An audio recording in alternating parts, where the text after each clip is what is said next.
to Sangmoon Online School. Welcome to Sangmoon Online School. তৃতীয় শ্রেণীর আমাদের সুপ্রিয় শিক্ষার্থীরা, সানমুন অনলাইন স্কুলে তোমাদের সবাইকে স্বাগতম। নিশ্চয়ই তোমরা ভালো আছো। সাথে আছি আমি মৃণাল কান্তি পাল। সম্মানিত দর্শকবিন্দু, আপনারা জেনে খুশি হবেন যে 2025 সালের জানুয়ারি থেকে আমরা তৃতীয় ও পঞ্চম শ্রেণীর লাইভ অনলাইন ক্লাস শুরু করব।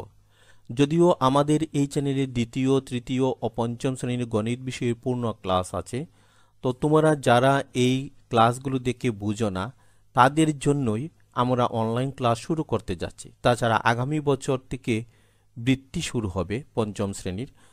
আমরা এখানে বেশি স্টুডেন্ট নেব না, আমাদের আসন সংখ্যা খুবই সীমিত, সর্বোচ্চ আমরা 20 জনের মধ্যে সীমাবদ্ধ রাখব।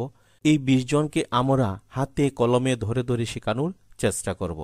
আশা রাখি এই ক্লাসগুলো আপনাদের সন্তানের জন্য খুবই উপকারী হবে। তাই আপনাদের প্রতি আমাদের অনুরোধ, আপনারা সন্তান যদি তৃতীয় পঞ্চম শ্রেণীতে পড়ে তাহলে আমাদের এই অনলাইন লাইভ ক্লাসে যুক্ত হতে পারেন। আশা রাখি তাদের জন্য ভালো কিছু হবে। ধন্যবাদ। সুপ্রিয় শিক্ষার্থীরা, আমরা গত পর্বে আলোচনা করেছিলাম তোমাদের প্রাথমিক গণিত বইয়ের 97 ও 98 পৃষ্ঠা নিয়ে। তারই ধারাবাহিকতায় আজ আমরা দশম অধ্যায়ের প্রথম পর্ব অর্থাৎ 99 ও 100 পৃষ্ঠা নিয়ে আলোচনা করব। তোমরা যারা গত পর্বগুলো অর্থাৎ অধ্যায় 9 ক্লাসগুলো যথাসময়ে দেখতে পারোনি, তোমাদের জন্য নিচে ডেসক্রিপশন বক্সে সবগুলো ক্লাসের লিঙ্ক দেওয়া হলো। তোমরা চাইলে সেখানে ক্লিক করে ক্লাসগুলো দেখে নিতে পারো। ছোট্ট বন্ধুরা, আজকের এই ক্লাসটি তোমাদের জন্য খুবই আনন্দদায়ক এবং গুরুত্বপূর্ণ হবে, কারণ আজ আমরা একটি নতুন অধ্যায় নিয়ে আলোচনা শুরু করব। ছোট্ট বন্ধুরা, তোমরা নিশ্চয়ই গল্প শুনতে ভালোবাসো, তাই না? আজ আমরা খুব সুন্দর একটি গল্প শুনব। তোমরাও মনোযোগ দিয়ে শুনবে, কারণ এই গল্প শেষে তোমাদের জন্য দুটি ধাঁধা থাকবে। যদি গল্পটি তোমরা মনোযোগ দিয়ে না শুনো তাহলে ধাঁধা দুটির উত্তর দিতে পারবে না। তাই আমি তোমাদের প্রতি অনুরোধ রাখবো, তোমরা গল্পটি অত্যন্ত মনোযোগ দিয়ে শুনো, গল্পটি তোমাদের কাজে আসবে। তো চলো এবার আমরা গল্পটি শুনি। একদিন মিনা, রাজু ও মিতু তাদের বাড়িতে লুকোচুরি খেলছে। খেলতে খেলতে এক সময় মিতু তাদের বাড়ির খুব পুরাতন একটা ঘরে লুকাতে গেল। হঠাৎ মিতু সেখানে গোলাকৃতির একটা অদ্ভুত জিনিস দেখতে পেল। সে জিনিসটি নিয়ে মিনা ও রাজুর কাছে চলল। মিনা, রাজু ও মিতু কেউই বুঝতে পারল না জিনিসটি কি। তখন তারা সিদ্ধান্ত নিল এটা নিয়ে তারা দাদুর কাছে যাবে।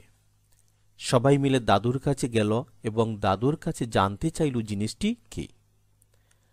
দাদু জিনিসটি দেখে বলল, আরে এটা তো আমার অনেক পুরাতন একটা মাটির ব্যাংক, যেটা আমি বহুদিন পর্যন্ত খুঁজে পাই না। এটা তোমরা কোথায় পেলে? মিতু উত্তর দিল, বাড়ির ওই পুরাতন ঘরে। রেজা জানতে চাইল, এটার মধ্যে কি আছে দাদু? দাদু বলল, চলো আমরা দেখি এটার মধ্যে কি আছে। এবার দাদু মাটির ব্যাংকটি ভেঙে ফেললেন। ভিতর থেকে অনেক পুরাতন পয়সা বেরিয়ে আসলো। সেখানে ছিল 1 পয়সা, 5 পয়সা, 10 পয়সা, 25 পয়সা, 50 পয়সার ধাতব মুদ্রা। দাদু এবার একটা একটা করে পুরাতন পয়সাগুলো নিয়ে মিনা, রাজু ও মিতুকে ভালো করে দেখালো এবং ব্যাখ্যা করে পরিচয় করিয়ে দিল। এগুলো দেখে মিনা, রাজু ও মিতু অনেক আনন্দ পেল এবং বলল, দাদু আজ আমরা অনেক পুরাতন কিছু বিষয় নিয়ে জানতে পারলাম, যেগুলো আজ অনেকটা দেখাই যায় না।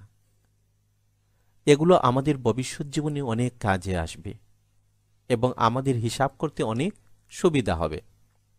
দাদু বললেন, ঠিক বলেছ দাদু ভাইরা, এগুলো তোমাদের ভবিষ্যৎ জীবনে অনেক কাজে আসবে। ছোট্ট বন্ধুরা, নিশ্চয়ই তোমাদের কাছে গল্পটি ভালো লেগেছে। এবার গল্পটি দেখে তোমাদেরকে দুটি ধাঁধার উত্তর দিতে হবে। এবার চলো আমরা দেখে নিই ধাঁধা দুটি কি কি। দাদুর হারানো জিনিসটি কি ছিল? দাদুর হারানো জিনিসটি ছিল অনেক পুরাতন একটা মাটির ব্যাংক। দ্বিতীয় ধাঁধাটি হচ্ছে হারানো জিনিসের মধ্যে কি কি ছিল। হারানো জিনিসের মধ্যে অনেক পুরাতন পয়সা বা ধাতব মুদ্রা ছিল। ছোট্ট বন্ধুরা, এবার বলো তো তোমরা মুদ্রা ও নোট বলতে কি বোঝায়? মুদ্রা বলতে বোঝায় এমন ধাতব বা কাগজের টুকরা যা বিনিময়ের মাধ্যম হিসাবে ব্যবহৃত হয়। আর নোট বলতে বোঝানো হয় বিশেষ ধরনের কাগজের তৈরি মুদ্রা যা বৃহৎ মূল্যের বিনিময় হিসাবে ব্যবহৃত হয়। এখান থেকে আমরা কি বুঝতে পারলাম? মুদ্রা ধাতব এবং কাগজের দুই ধরনের হতে পারে যা বিনিময়ের মাধ্যম হিসাবে ব্যবহৃত হয়। আবার নোট বলতে বোঝানো হয়েছে শুধুমাত্র কাগজের তৈরি মুদ্রা যা বিনিময়ের মাধ্যম হিসাবে ব্যবহৃত হয়। এবার তোমরা একটু চিন্তা করে বলো তো, দ্বিতীয় শ্রেণীতে আমরা কি কি ধাতব মুদ্রা ও নোটের সঙ্গে পরিচিতি লাভ করেছিলাম? দ্বিতীয় শ্রেণীতে আমরা 1, 2, 5 টাকার ধাতব মুদ্রা ও নোট এবং 10, 20, 50, 100, 200, 500 এবং 1000 টাকার নোটের সঙ্গে পরিচিতি লাভ করেছিলাম। আজকের ক্লাসটিও তোমাদের নোট ও মুদ্রা নিয়ে। এবার ছোট্ট বন্ধুরা, তোমরা তোমাদের গণিত বইয়ের 99 পৃষ্ঠাটি খুলে নাও। এবার বলো তো নিচের ছবিগুলো কিসের? ঠিক বলেছ, এগুলো হচ্ছে ধাতব মুদ্রা বা পয়সা। এবার তোমাদের বইয়ের রাফি বলছে আমার ধারণা নেই এগুলো কিসের ছবি, তবে দ্বিতীয় শ্রেণীর বইয়ের ধাতব মুদ্রার মতো দেখতে। তুলি বলছে আমার মনে হয় এগুলো পয়সার ছবি, আমি শুনেছি পয়সা দিয়ে আগে অনেক জিনিসপত্র কেনা যেত। হ্যাঁ, তুলি ঠিকই বলেছে, এগুলো হচ্ছে পয়সার ছবি। এবার বলো তো উপরের ছবিতে কি কি পয়সা আছে একটু খুঁজে বের করো তো। এই ছবিগুলো তোমরা ভালো করে দেখো এবং দেখে খাতার মধ্যে লিখে নাও এখানে কি কি পয়সার ছবি আছে। এখানে প্রথম পয়সাটি হচ্ছে 1 পয়সা, দ্বিতীয়টি হচ্ছে 10 পয়সা, তারপরেরটি হচ্ছে 5 পয়সা, তারপরেরটি হচ্ছে 25 পয়সা এবং সবশেষে 50 পয়সা। এবার ছোট্ট বন্ধুরা, ধাতব মুদ্রার সঙ্গে নোটের কি মিল আমরা একটু দেখে নেই। এখানে তোমরা এই ছবির বাম পাশে দেখতে পাচ্ছ ধাতব মুদ্রা এবং ডান পাশে আছে কাগজের নোট। এই যে প্রথম মুদ্রাটি তোমরা দেখতে পাচ্ছ এটি হচ্ছে 1 টাকার ধাতব মুদ্রা। আবার ডান পাশের যে কাগজের মুদ্রাটি তোমরা দেখতে পাচ্ছ সেটি হচ্ছে 1 টাকা কাগজের নোট। এবার দ্বিতীয় যে ছবিটি তোমরা দেখতে পাচ্ছ এটি হচ্ছে 2 টাকার একটি কয়েন বা মুদ্রা। আর এই পাশে তোমরা যেটি দেখতে পাচ্ছ সেটি হচ্ছে 2 টাকার একটি কাগজের নোট। আবার সবশেষে তোমরা দেখতে পাচ্ছ এখানে এই মুদ্রাটি কিসের বলতো এবং এখানে এই কাগজের মুদ্রাটি কিসের বলতো? এটি হচ্ছে 5 টাকার মুদ্রা এবং এটি হচ্ছে 5 টাকার কাগজের নোট। তো এখানের মাঝে কি মিল আছে? এগুলো হচ্ছে ধাতব মুদ্রা, এগুলো হচ্ছে কাগজের মুদ্রা। এটির মধ্যে আকৃতিগত পরিবর্তন থাকলেও বা পার্থক্য থাকলেও এটির মান কিন্তু একই, অর্থাৎ ধাতব মুদ্রার সঙ্গে নোটের মিল কি? অর্থাৎ এই দুটি জিনিসের মান একই। এবার ছোট্ট বন্ধুরা, তোমাদের গণিত বইয়ের 100 পৃষ্ঠায় রাফি বলছে পয়সা ও টাকার সম্পর্ক কি? তুলি বলছে চলো তাদের সম্পর্ক দেখি। এই যে তোমরা দেখতে পাচ্ছ এখানে দুটি 50 পয়সার মুদ্রা আছে, এটিও 50 পয়সার মুদ্রা, এটিও 50 পয়সার মুদ্রা।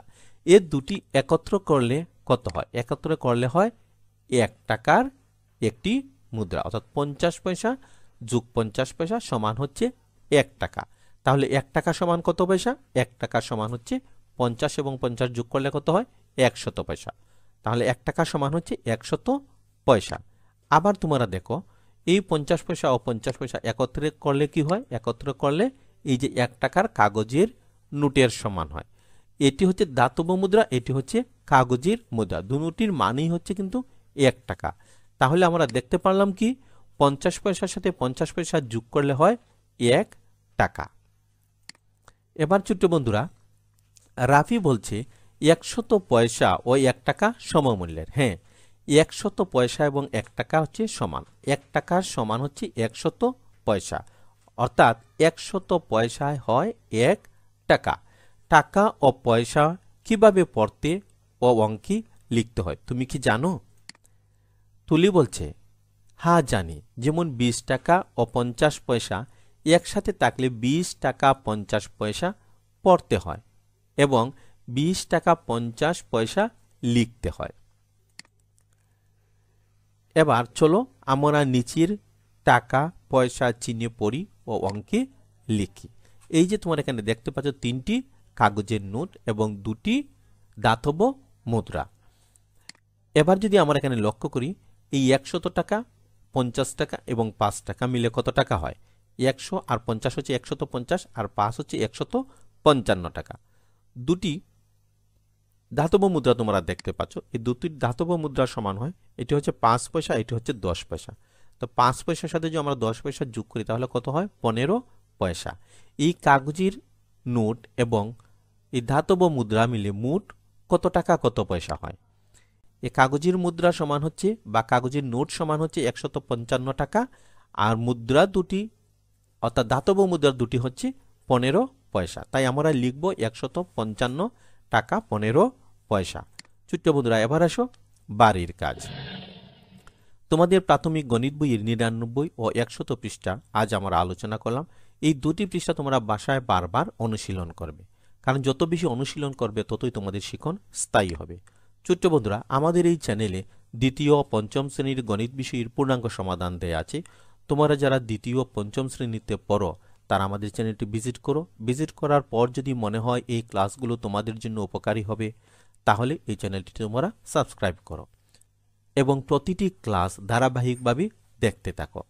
আমি বিশ্বাস করি প্রতিটি ক্লাস তোমরা যদি ধারাবাহিকভাবে দেখো, বুঝো এবং সেই সাথে অনুশীলন করো, তাহলে গণিত বিষয়ে দক্ষতা তোমাদের অর্জিত হবে। ছোট্ট বন্ধুরা, তোমরা জেনে খুশি হবে 2025 সালের জানুয়ারি থেকে আমরা তৃতীয় ও পঞ্চম শ্রেণীর লাইভ অনলাইন ক্লাস শুরু করতে যাচ্ছি। তোমরা যারা তৃতীয় ও পঞ্চম শ্রেণীতে পড়ো তারা আমাদের অনলাইন লাইভ ক্লাসে যুক্ত হতে পারো। আমাদের এই চ্যানেলে দ্বিতীয়, তৃতীয়, পঞ্চম শ্রেণীর গণিত বিষয়ের সমাধান আছে, তোমরা এখান থেকেও শিখতে পারো। তো এখানে যদি তোমরা দেখার পর মনে হয় যে সবগুলো ক্লাস বুঝতে অসুবিধা হয় বা অনেক কিছু যখন তোমরা বুঝো না, তখন কিন্তু তোমরা কাউকে জিজ্ঞেস করতে পারবে না। কিন্তু অনলাইন লাইভ ক্লাসে যদি তোমরা যুক্ত হও তাহলে প্রতিটি সমস্যা আমাদের সাথে তোমরা শেয়ার করতে পারবে, আমরাও তোমাদের সাথে এই বিষয় নিয়ে আলোচনা করতে পারবো। এই জন্য আমি বলবো তোমরা আমাদের অনলাইন ক্লাসে যুক্ত হও। আসন সংখ্যা খুবই সীমিত, আমরা শত শত শিক্ষার্থী নেব না। আগামী বছর তোমাদের বৃত্তি পরীক্ষা শুরু হবে, আমরা সর্বোচ্চ একটি বেসে 20 জন শিক্ষার্থী নেব। তাই আসন সংখ্যা সীমিত। তোমরা যারা অনলাইন ক্লাসে যুক্ত হতে চাও তোমরা এই নাম্বারে আগে থেকেই যোগাযোগ করবে, তাহলে আমরা খুব সহজে তোমাদের আমাদের ক্লাসে যুক্ত করতে পারবো। ছোট্ট বন্ধুরা, তোমরা যদি আমাদের এই ক্লাসটি ফেসবুক পেজ থেকে দেখে থাকো তাহলে সানমুন অনলাইন স্কুল ফেসবুক পেজটি ফলো এবং লাইক করে নিও। তোমরা যদি আমাদের এই ক্লাসটি ইউটিউব চ্যানেল থেকে দেখে থাকো তাহলে সানমুন অনলাইন স্কুল ইউটিউব চ্যানেলটি সাবস্ক্রাইব করে নিও। এতক্ষণ আমাদের সাথে ধৈর্য ধরে থাকার জন্য তোমাদের সবাইকে আন্তরিক ধন্যবাদ। ভালো থেকো, সুস্থ থেকো।